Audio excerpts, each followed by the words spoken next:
Well, Grandmaster Robert Hess here with the one and only International Master Anna Rudolph. Anna, I'm so happy to be commentating alongside you again today. Thank you so much, Robert. I think I turn as red as my t-shirt every time you introduce me, but it's an honor to be commentating with you. I can't wait for today's Battle Royale and the debut of world number 4, Anish Giri. That's what I'm really, really excited about. Yeah, you and I were talking before the show about Anish Giri, and well, he needs no introduction to the broader chess world, does he? He's one of the top players in the world, and hopefully for the Montreal Chess Bras, he brings his A game to the Pro Chess League. I think so. I think that's what it's about for today. And there was a little Twitter banter between the Bras and Anish Giri. I just wanted to remind everyone that the Chess Bras have announced the flash sale for these couple of days. And the promo code is Anish. And then Anish hit back with a tweet saying, when the joke was right there, but the bra was too greedy to make it. The discount is not 50%, but 20. I actually saw that and I found it hilarious because Yeah. I love that he can poke fun at himself for the perceived too many draws of the past.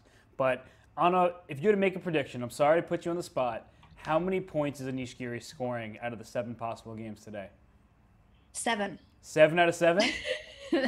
I think he's going to score 5.5, to be honest. Okay. What about you? Okay, yeah, I think that's a pretty good prediction. He is my choice for board 1 of my fantasy team. I think 5.5 feels pretty accurate. Let me pull up this scene where I have all the scoreboard here just to show who some of his competitors will be.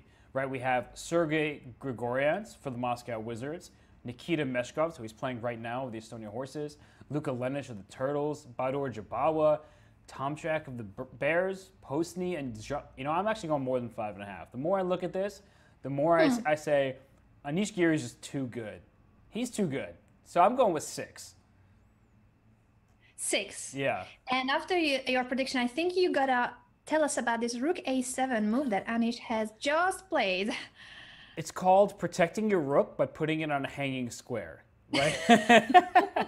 But is this theory? I have no idea, but based on how quickly he has played it, I assume it is theory, but it actually makes a lot of sense. So the problem was you couldn't take this, a move ago you couldn't take this knight on b5 because you would lose your rook by the queen.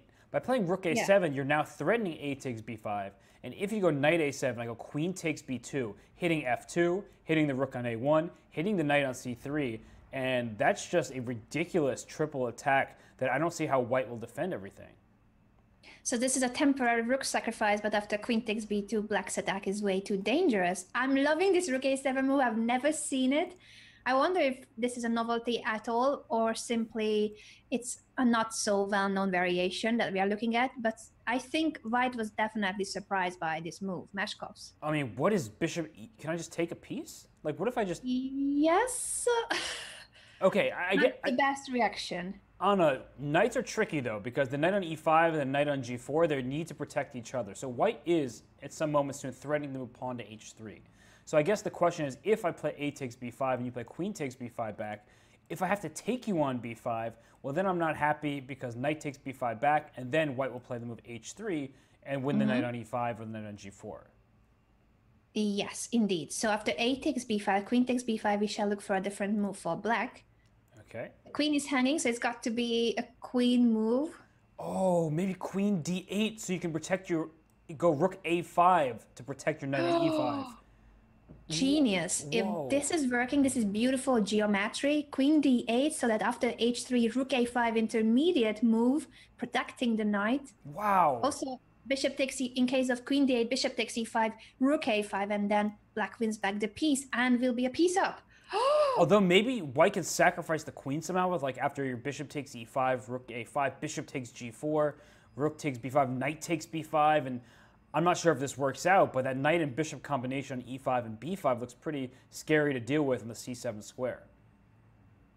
I'm really impressed with this variation. I think this is a great start for debuting world number 4, Anish Giri.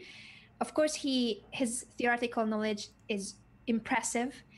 We have always known that, but rook a7, what a move, and Meshkov's reacting maybe in not the best way. Yeah, and this is one of the fun things I do, Anna, and I know you do listen when I'm doing commentary with Alexandra, but sometimes you miss things. Sam Copeland, you here? Sam Copeland, I'm nominating this game. I know that. I know that. I know that. Note already for the upcoming article on the Pro Chess League. And I see that in the chat for the game of Anish Giri, there's no other than Mr. Eric Hansen, the chess bra himself. Isn't he playing his game? What is he doing kibitzing Anish's game? I didn't even see him. Oh, there he is. Go, Anish, go. He's just rooting for his teammate there. And should we, we should keep an eye on this game because I feel like it could be over pretty soon, except for the fact that Anish started spending his time. Look at his clock. He's under 7 minutes left. So Queen C6, okay, so right when I was about to have us leave. What's going on now? If Queen takes C6. Okay, Queen C6, I guess, does he take, so he can't take with a knight. If he takes with a knight on C6, he loses knight on G4. So he'll take with the D pawn on C6. And that way if the bishop on F4 is trapped. So if you go H3, I move my knight away from E5 to D7, and then I play for pawn to E5.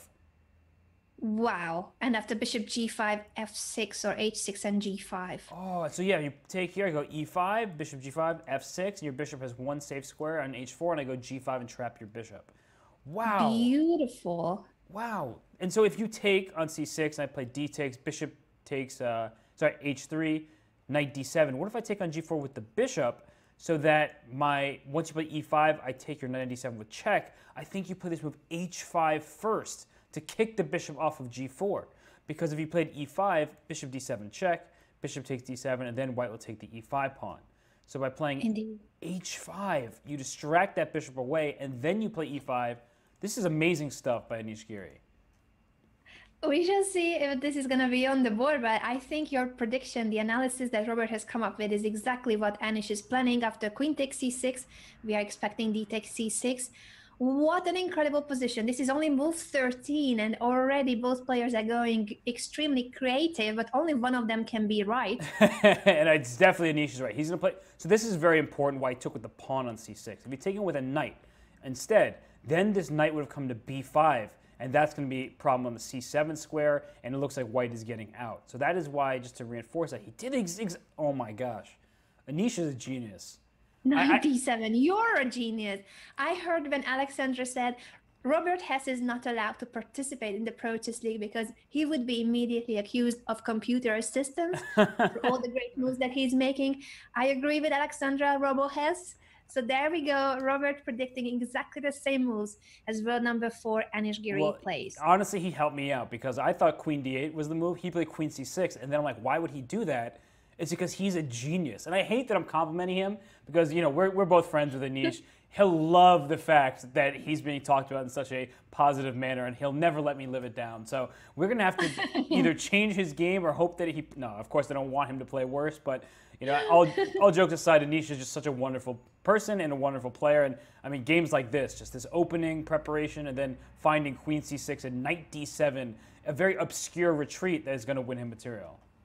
Yes, and once again, a reminder, they have only made 14 moves, and black is winning already because this bishop is going to be trapped after bishop G5, F6 and G5. Important that it's not H6 and G5 because there would be a pin on the H file, and bishop takes G5 would be possible. Yep. In fact, H6 wouldn't even attack the bishop to begin with, so you could play a move like E4, but you're right, bishop H4. And then G5, I take it. Yeah, indeed, H6 is not threatening anything. You're completely right. A3. Trying to make the best of a bad situation. So after you take on F4, I'll take back probably with the G pawn, and I'll say, you know what, I have 2 pawns for the piece, so perhaps I can survive. Of course, he's not going to survive. Anish will win once he takes his bishop. And it's just a matter of a pretty simple technique because the 2 pawns aren't advanced enough of restricting black's pieces. Black's piece, G6, bishop G7 is what I would consider right away. Just getting this bishop onto the best diagonal. And yeah, just looking very nice for Anish. Knight C5 as well is a good option. Yeah, I was going to say the same, that he can develop easily, and then the light squares on the queen side are also weak, and I love Knight C5, Knight B3 ideas, but G6, bishop G7, it's a piece up, and for a world number 4, that's already a signed game. Of course, he's gonna still be careful. No one can just relax and say, I'm completely winning and I don't need to look for the best moves, but this is going to be an easy game for Anish. For sure. So we'll let Anish finish this one off. Are there any other games that have particularly caught your eye in this round? I mean, I'm sure there's. I think now that we have started with the chess bros, let's just have a quick look at the board two as well. Eric Hansen with the white pieces against Jan Elvis. Jan Elvis playing for the Estonia horses. And today is really important for the horses because they haven't been doing very well. And at the Battle Royale, there's more points at stake. So for teams that are struggling and they are at the bottom of the standings of their divisions, like the horses, if they get one of the top spots today, then they still have a chance, but only if they can do it today. Absolutely, and I pulled up the standings there real quick just to show that they're in last place in the Eastern Division, and on the other side of that, the Tbilisi Gentlemen well ahead with 140 points. So they almost have secured their qualification for the playoffs already. Actually, they probably already have, because the top 4 teams from every division do qualify for the playoffs. Indeed, the Tbilisi Gentlemen have collected more points than anyone. As we can see, the Armenia Eagles are only second in the Eastern Division. They would be first in any other division. Any other. Yep, but the gentlemen are not so gentle when it comes to beating up on the other teams in the chess league. And, well, speaking of players who beat up other players, I mean, not physically, but over the chessboard, Eric Hansen is obviously one of the very popular streamers. He's of Chess Bra fame. And here with the white pieces, Anna, I know it came from a French, and you're going to say, well, Robert hates the French, but I actually like Black's position. Yay! Finally, Robert admits his love for the French defense. Thank you so much, Robert. I don't know if I'm admitting love for the French defense, but I'm admitting some appreciation for Jan Elvis' position. The reason I say that is because this pawn on e5, I'm always concerned when there's a pawn on e5 that it's going to somehow be attacked multiple times, and it can't be defended with another pawn. And I think that's an easier pawn to target than, say, if we trade on e6. That e6 pawn is not that easy to get to. So, you know, seeing many Frenches in my life and seeing a rook on c7 as well, which defends the 7th rank and allows for a doubling on the c file to hit the c2 pawn, I have to prefer Jan Elvis' position here. That's bad news for the Bras, although even if I like this position a lot for Black, it's not so easy to convert it into a full point. So dream positions in the French defense may mean a slight advantage, in fact. But it's something. So we got to see this a little bit later. Shall we briefly look at the board 3 and 4, even though we're going to be focusing on the top players mainly. But I'm curious about this match, as we said that the horses badly need a good battle royale today. And for the chess bras, well, they were leading their division, and right now they are not on a qualification spot. So the first 4 teams qualify in each division, as Robert already said, and the Bras are on the 5th place. So this match actually is crucial for both of these teams. Yeah, no, absolutely. And, you know, you have to get wins early because there's something said for confidence, right? If you start winning early, you feel better about your chances. If you start going down in the standings, you're like, oh no, I have to win. And when you play that kind of chess, like I have to win games, is when you play at your absolute worst. It's very subjective. Oh, h5 here looks like a good move, by the way, for Tuan Berg of the horses, because the problem for Black after h5 is you can't capture on h5 because then bishop takes f5 wins a pinned pawn. But this would be a very important game for the horses to win because it's 2 relatively evenly matched players here with low 2,500 playing a high 2,400, right? So it seems like this is, and especially with the position on, I mean, I guess you can explain this maybe better than I can. So when you're up this material here in this endgame, but you see that 2-on-1 on the queen side, how confident do you feel in White's chances to secure the full point here? I was very confident before. Now I see these multiple trades on the king side, and I think that he could have done somewhat better. So the less pawns are there on the board, the more likely that Black can survive. I don't know why Twanberg went for these multiple pawn trades instead of creating a potential pass pawn on the king side too. I feel like he may be a little overconfident, and now I start to see chances for Black. It's only 2 pawns versus 1. And the Black king has been activated. What do you think, Robert? No, I completely agree. And a big problem is the rook needs some squares of infiltration. For example, d6 or b6. But the problem is from b6, I don't attack anything. From d1, now knight f7 comes, and then knight comes to e5, protecting that c6 square so you can't just push your c pawn up the board. And my knight on e5 can then go to g4, and I can start pushing my pawn. So e5 here is certainly an option. I mean, play for e5, try to play for e4. the lone problem with playing moves like e5 is you sometimes have to be careful about your f5 pawn, but here white's not in time because rook f1 isn't a check.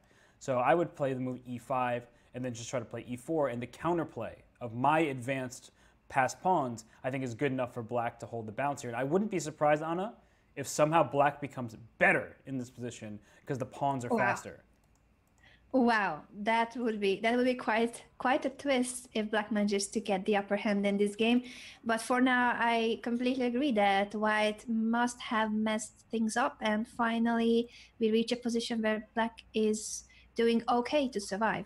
It still could be anything, of course, but earlier white definitely was in a winning position, and we are not sure it's still such an advantage. On their board 4, d5 has just been played. If we can briefly look at that moment, because it's critical. This pawn cannot be taken because the knight on f5 is hanging. Oh, I love moves like d5, and I mean, I think black just has a nice position.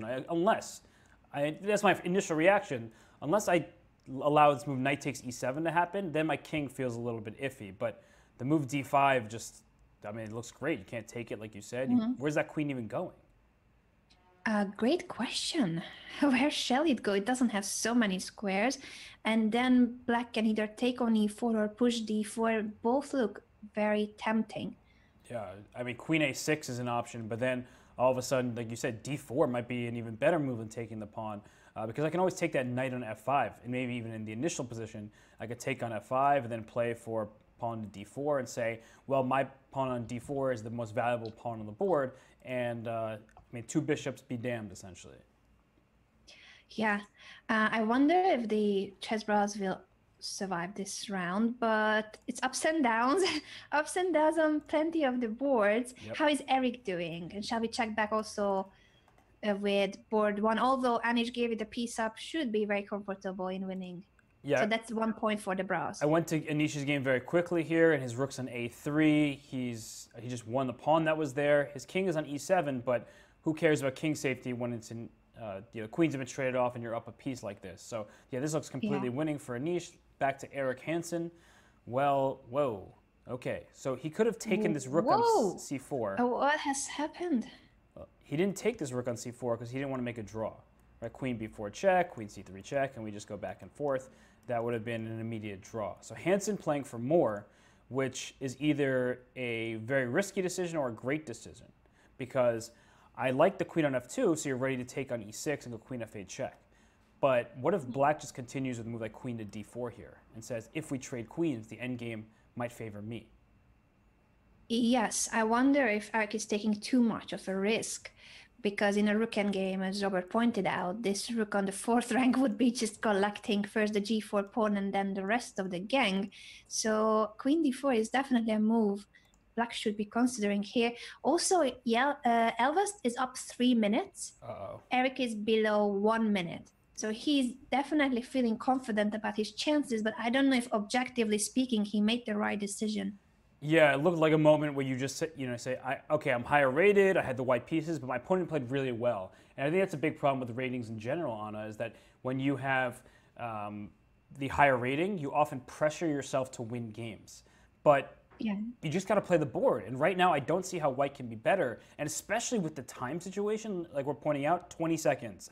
23 seconds now. And what's your queen doing on h2? That's not what you wanted to do when you played this. Now black can play queen f4 and say, let's try to trade the queens again, and I'm improving the placement of my pieces. I think Jan Elvis, very experienced grandmaster, was one of the top handful of players in the world back in the 90s, still has a lot of game left in him. Queen f4 here, and I think he's going to beat the chess bra Eric Hansen. Probably, and in that case, I'm a big fan of the chess bras, but I think Eric, if he didn't go for the draw and then he ends up losing, all that he can do is blame himself for not wanting to accept the draw in a position where he had less time and the position was more dangerous for him than his opponent. Yeah, and this roving queen can just take the pawn on g4 now. How many times have we seen this rook stay under attack? But you can just play queen takes g4, attacking the queen on... Oh, okay, that is...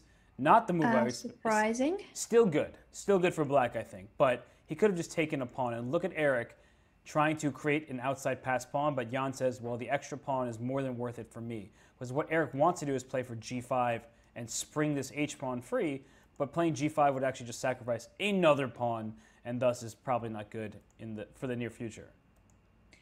Yeah, I think Eric is in trouble. Now the question is if he can save it. Of course, there are still chances, but he must be already upset that he ended up being a pawn down instead of just agreeing to a draw. Yeah, sometimes it's good to take a risk. Other times, it's just not the choice to make, especially in a team event. You want to get as many points as possible, but you're going to get 0 points when you lose the game. So, I don't want to be overcritical. I just think that was really a moment where, I understand the decision making. I just don't agree with it. Totally. And I think Robert and I can criticize Eric because this has happened to us multiple times too. Oh, yeah. When instead of taking a draw, we end up losing because we are too confident about our chances. So we have been there. We know how it feels. Yeah, this is going to be a rough game. Been there way too many times, unfortunately. It's one of those do as I say, not as I do moments where I'm like, I tell everybody if you're playing someone, ignore the ratings, just play your best chess. And then sometimes I play someone who's slightly low rated. I'm like, I gotta go beat them. Wait, g4 is hanging. Take that pawn. Take g4. Yeah, why not? Okay, he doesn't want to give up his h6 pawn because he doesn't want to see a passed pawn. But I mean, Anna, how do you deal with that, right? Where like queen e4 takes g4 just feels. Rook takes c2 at some point is an option as well. But how do you deal with that, right? You're up a pawn, but if you give up this h-pawn, you see that your opponent has like the most advanced pawn in the position. So how do you determine when it's right to just trade and simplify a little bit, or to just keep protecting this h-pawn?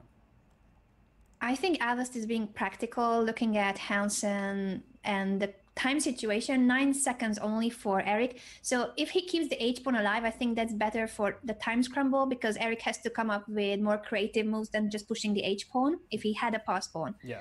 So I think for this situation, this is a better practical chance that he keeps the h-pawn and Eric has to come up with something different than having a pass pawn that he can just push and push and push. I completely agree with you. Actually, and now he can take the g-pawn without losing the h-pawn. So what Jan did was he threatened pawn to d3, and he scared Eric off away from the king side, and now all of a sudden he's up a second pawn. So actually, what you said 100% came true. He posed practical problems, and Eric was unable to solve them, probably because of the position, but also because of the clock. Yeah, so now it's 2 pawns up, still no time for Eric. This is a really, really mission impossible to somehow save it, but in blitz games, anything can happen. We have seen rook blunders. I watched your commentary with Alexandra and Lac Van Liam hanging. Was it Lac Van Liam or Ding Liam? No, Lac Van, I think. Who just hang a rook in the rook endgame. So anything can happen, but in normal circumstances, Elvis is winning this game. Anish has won on top board, so it's going to be 1-1. There's a draw between Twanborg and Noritsin. Yep. And board 4, I'm just going to have a quick look at it. Ooh, it's how many pawns up? 3 pawns up for the player of the Estonia horses. Yeah, and opposite colored bishops, sometimes now it's 4 pawns up. You can make a draw even down a bunch of pawns. Not here. Too many pawns for the horses on that board. So back to this Hansen game. Okay, I think Elvis will win. Well, we can stay with this one until it finishes, and then there are a handful of other games still going on here. I see Conrad Holt is playing Alex Shabalov. That's for USA fans. That's a very common matchup you see. Wait, I think Shabalov just lost in time. Sorry? Jababa? No, Shabalov. Alex, Super Bliss. Like, yeah. Jababa? No, Jababa doesn't lose on time. He never loses on time. Yeah, and actually, speaking of Jababa, how did he do? He drew his game. Yes, he has drawn against Sergei Grigoryan's top board of the Wizards. Yep. Wait, also, in this game between Eric Hansen, Elvis could have won his queen with queen b5 check and move 61. But instead of playing queen b5, winning the queen, he decided to do this. Okay, look at this. The technical way to win this game, up a pawn for black, trade the queens off, and get into an easily winning king and pawn endgame. So he's like, who needs a queen up when I can just show my superior king and pawn endgame knowledge? Yep. So that was a win. So we have 2 games left. Oh, sorry, 3 games left. We have GMG versus Wonderful Time. Let's check out that one. That is Tuan Min Lee versus Andrei Gorovets. And let's actually flip this board. And white is up a pawn here for Gorovets. But I've seen plenty of draws in this endgame lately including in this champion showdown. However, this is not the way to get said draw. What you need for black is to have your king on f5 and the white rook behind the pawns. Although there's still now it's winning, but there's still sometimes chances to hold. So when is he going to finally make it Oh, he blundered his rook. He blundered his rook. He has hung the rook. Gorvets simply hangs his rook. Oh, I'm like trying to figure out what's the best way to make progress here. Is there? And he just hung his Anna. It feels terrible, man. I was referring to the other battle royale where Lac Wangliam hang a rook when he was the one trying to win the rook endgame with his pass pawns, and now it happens again. Wow. Oh, that's not good. That was the one and only trick he could fall into. Yep. And I pulled up the last game of the round between Luka Pechadze and Vlad Dobrov. And Dobrov trying to win up 2 pawns in this endgame, but it's always tricky when you have just a rook pawn. And I say... I thought you were going to say, it's always tricky when you play a rook endgame with 2 pawns up, you may hang your rook. No, I'm not as clever as you are, Anna. So, yeah, you beat me to the joke here. But, I mean, when you have this... Okay, this is good technique by Dobrov. He put his king to touch the pawn so that his pawn can start pushing itself. And look at this. You move his king first. You don't want to have your pawn on h2. Because in rook endgames, if your pawn's on h2 and your king is in front of the pawn, then not in front of the rook is in front of the pawn, then it makes it much harder to win. Here, black is in everything, right? Play rook g3 or rook f2, bring your king out, and then push the pawn. So I'd play rook f3. He doesn't want to do it, but he's going to play rook to the g file, king to g1, and then the h pawn finally queens. Yeah, and white is also running out of time, so it's both a winning position and no time for white. Finally, a rook endgame where black managed to keep his rook on the board and promote his pass pawn. Yep, can't stop this pawn from going to h1 without losing your rook. So Pechadze will resign, and that means Dobrov wins for the Moscow Wizards. So let's bring up the full scoreboard just to see kind of throughout the event here. So Jeffrey Zhang won his game for the Destiny, Conrad Holt as well. Andrei Gorvich is the player who just blundered his rook. So the Destiny would have 3.5 out of 4 if it was not for that rook blunder, because he was up 2 pawns in that ending. That is just feels bad, man. Totally feels bad, man. And I agree with Benjamin that was a chess bra move. If we recall all of the multiple rook hangings that the chess bras produced in the previous Pro Chess League sessions, it's becoming a theme. Yikes. And speaking of yikes, well, I guess this win by the Wizards will be added, but Vlad Dobrov gets the win. Sergei Grigorian's drew against Badr Jabawa, but the bottom 2 boards, as has been all season for the Tbilisi gentlemen, you see that Kuparadze and Volkov, right? They have been the leaders for this team despite being on board 4, and I picked Kuparadze for my fantasy team, so good on him for getting the win. Let's go with them for the rest. I don't have a fantasy team for this week. Unfortunately, I was too late packing in and getting to the airport, so I couldn't submit my fantasy chess team for this week. That means that, Greg, for now, your 10K is safe, but next week, I promise I'm going for you. And actually, Anna, something I just noticed as I look at the scoreboard there, no team won by more than a 2.5, 1.5 margin, so a very tight first round. Yeah, it just goes to show how difficult these battle royales are. And for those of you who are not familiar with the format, this is a round robin. So you're going to see board 1s always facing board 1s, board 2s against board 2s. Everyone plays everyone, 7 rounds in total. And there's more points at stake than usual. Therefore, any team who is at the bottom of the standings so far, this is their chance to bounce back. And the teams that are about to qualify for the playoffs, they need to stay at the top. They cannot just pour out and give their rooks and their points away today.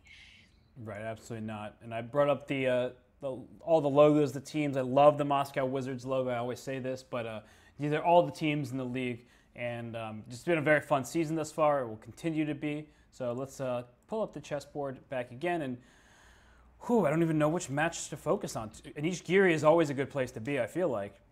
His game. Yeah, I think since it's his debut and we are talking about none other than the world number 4, we gotta stick to Anish Giri in most of the rounds, but we will of course always look at other boards as well.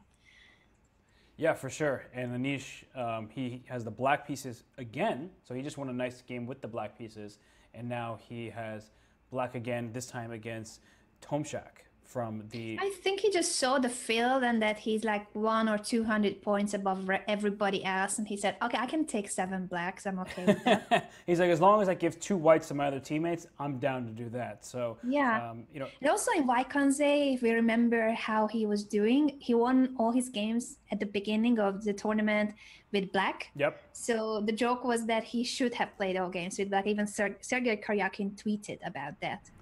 Yeah. And Fabiano Caruana. The two of them were making jokes on Anish and his black games. And it honestly makes a lot of sense in sort of what we were referring to before, when a player is the white pieces, because statistically, white does better and you have the first move, so you have an advantage on the chessboard, you feel more pressure to win your games. But when you're playing Anish Giri, and even if you are Magnus Carlsen, Caruana, Mamadjarov, etc., it's not easy to beat this guy, right? There's a reason why his rating is almost 2,800. And in this particular game, I like what Tomczyk has done in the sense that he's clarified his plan to continue trying to keep a hold of the d5 square, knight a3 to c2, followed by knight to c2 to b4 is a typical plan here.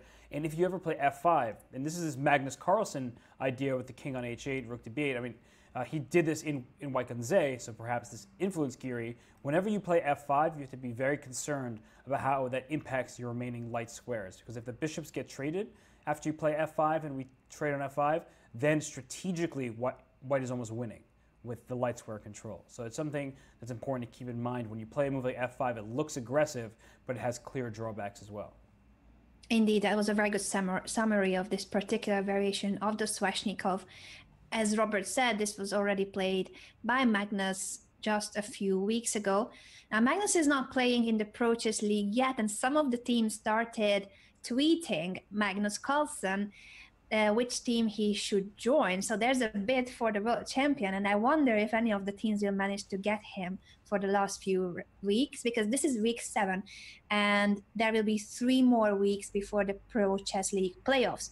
So Magnus Carlsen could still join. He could still join if one of the teams manages to convince him. I somehow doubt that he's going to join the league, but if he does join, I mean, the Gnomes feel like a pretty good choice for him, going to his local squad.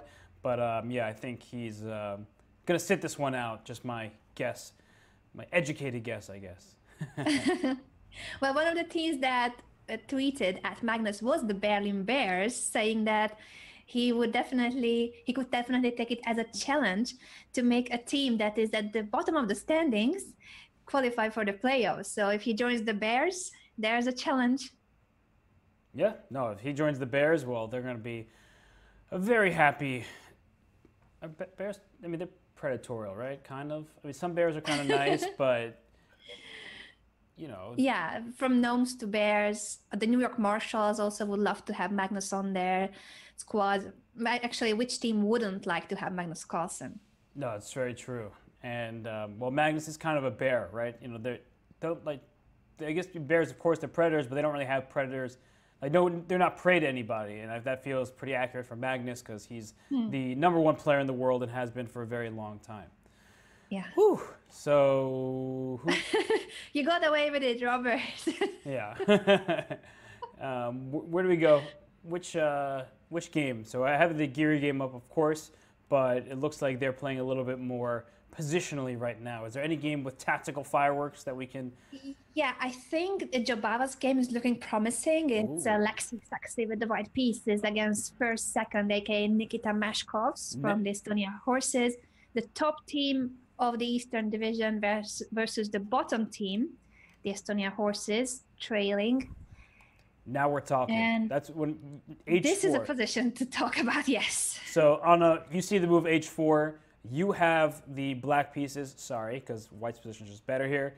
How do you even try to defend a position like this, knowing what's about to happen on the king side? Tough situation because we clearly see Harry moving up the board. Harry 5 is a threat, opening up the H file. With opposite side castling, this is really typical. Both players are about to launch a pawn storm to open up files against the opponent's king, but white is arriving earlier. Black can't even push b5 yet because that square is controlled by 3 of the white pieces. And a6 b5 looks like a grandpa strategy. I was going to say grandma, but let's make it grandpa. Yeah, it's a6 b5. Whoa, he played b5. b5 is on the board, but I would definitely take it. I'm a pawn grabber. You know, it's funny. I was watching the Champions Showdown yesterday with Jennifer Shahadi and Yasser Serwan, and Jennifer said, "Oh, I think you should just grab the pawn here," and Yasser froze. Because Yasser is the ultimate greedy commentator. He wants to take pawns all the time. Yeah. And he just is like, I'm so proud of you. You know, after working together for 6 years, you finally become a pawn grabber. And, you know, Jabal was a checkmater and not a pawn grabber, it appears, because he didn't take on b5.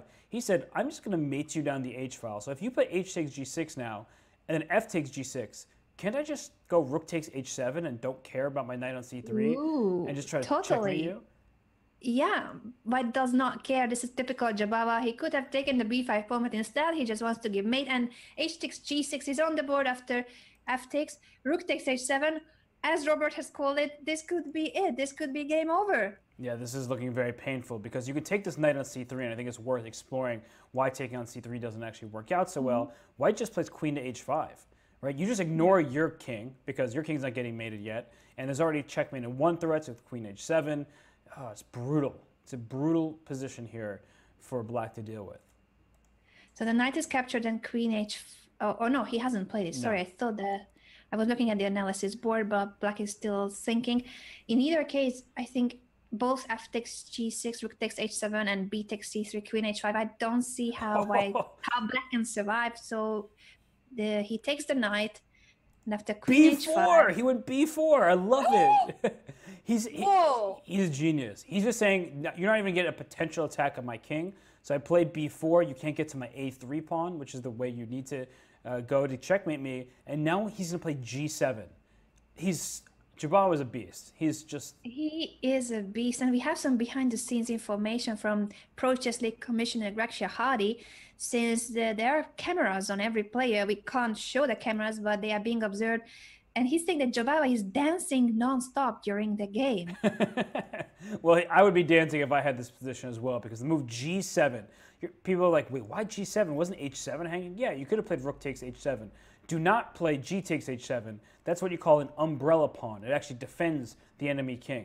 So you wouldn't want to umbrella pawn, I love it. Yeah, and in fact, your great friend, Judith Polgar, had an article in New in Chess magazine where she had an article about umbrella pawns in the January issue, I believe, of New in Chess. So for those of you who subscribe, Dirk Jan Tenguzadam was in Wakanze, and he actually showed me a copy, so I was happy to see that. But the point is that sometimes pawns in front of the king actually help your king, even if it's an enemy pawn. Indeed, you can find shelter under the umbrella pawn. I didn't know it was called umbrella pawn, but I love to have those pawns on the board so that I can hide. Yeah, no, for sure. And look at g4 is going to come on the board for Jabal. He's just blasting open the position. His king still somehow remains safe despite a pawn being on b4.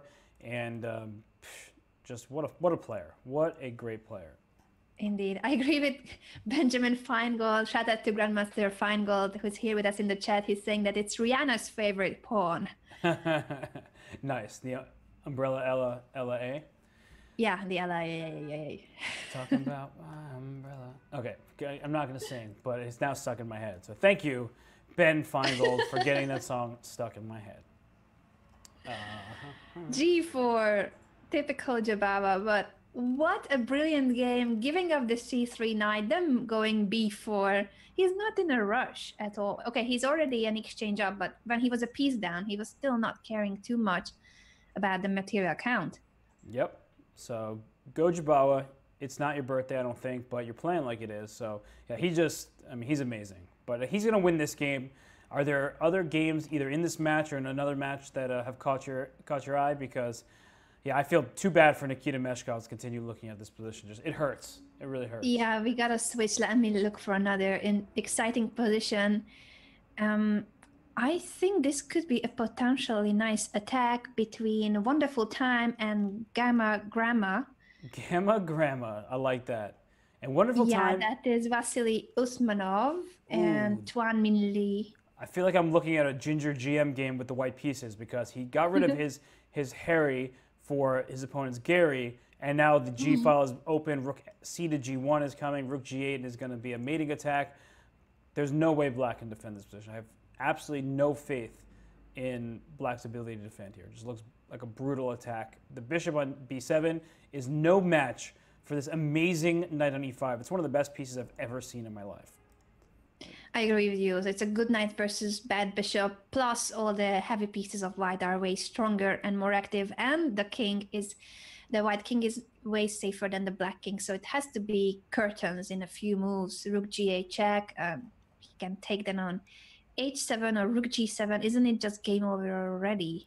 Yeah, I mean, Rook G8 check, you sacrifice your queen for the rooks, but then you Queen G5 check at the end, picking up this rook on F6 because the king can't protect it. You'd have to play a move like Rook G6 and then Queen D8 check, picking up the other rook. I mean, just a very clear-cut victory happening here for the Pittsburgh pawn grabbers. They're going to be very happy that he may have blundered away. No, he won the first game, right? He's the one who was the recipient of that rook blunder.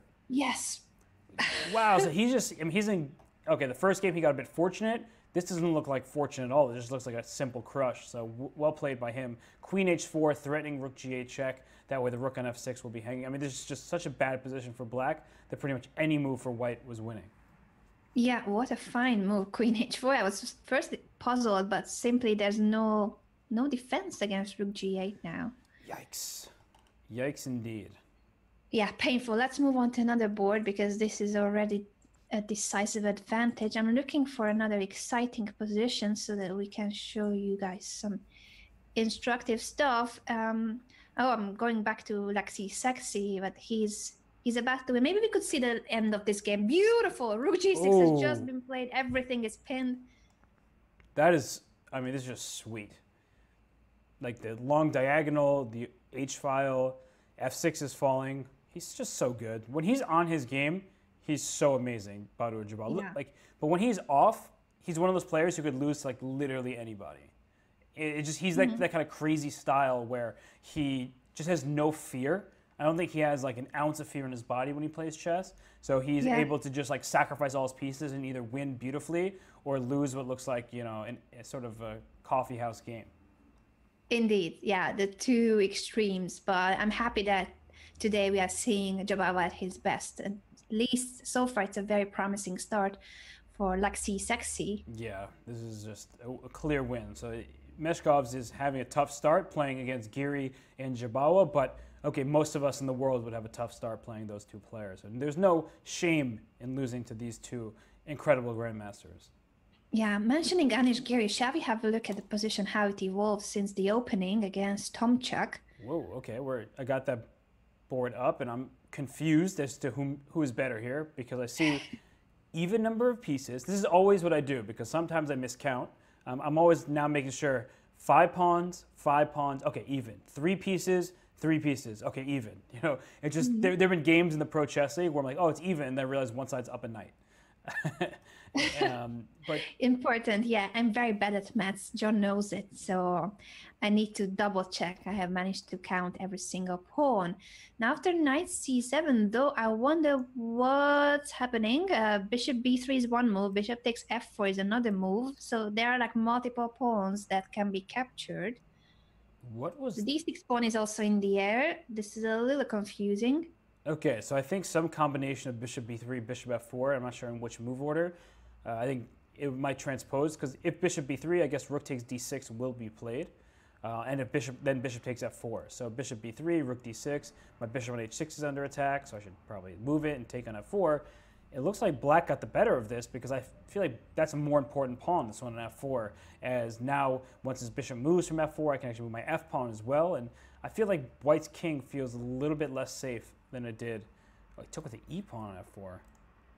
Oh. Whoa. Interesting. Okay, he's going to put his knight on e5. Like, he cleared the e5 square for his knight. I think that was the point. Maybe? But he's inviting white to play knight d5. Okay, so rook g6 now, I guess, just to...